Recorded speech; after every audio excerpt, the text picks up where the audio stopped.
आज आमच्या विद्यार्थ्यांच्या गोड गोड कविता ऐकूया. चला मग.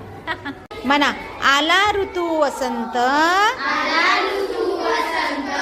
करा. तुझे पप्पा घरी असंत. बापरे.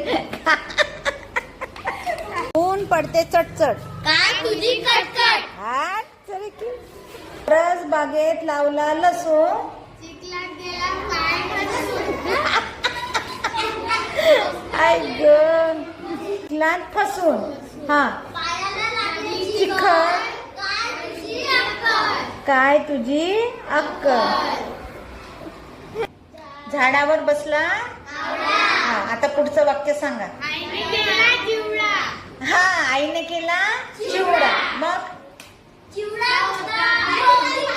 खाल्ला चिवडा. चिवडा होता. चिवडा होता तिखट. हा मला आवडते तिखट. हा समोर. तिखट होता. हा नेक्स्ट. तिखट होत.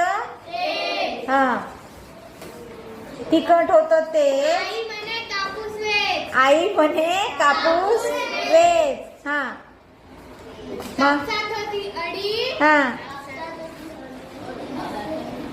कापसात होती अडी. हा, तिने उडी. मग घरावर चढला वालाचा वेल, घरावर चढला वालाचा वेल. चला करा विचार. घरापाशी लागला सेल, घरात जवळ लागला सेल. हा मग. हा हा हा, ताई म्हणे मस्त. बघा, कसलाही सराव न करता डायरेक्ट यमक जुळवण्याचा उपक्रम घेतला. यामुळे मुलांना यमक जुळवून चारोळी तयार करण्याची सवयच लागली.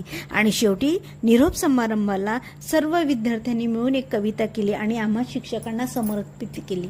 किती सुंदर ना. कसा वाटला तुम्हाला उपक्रम? नक्की सांगा.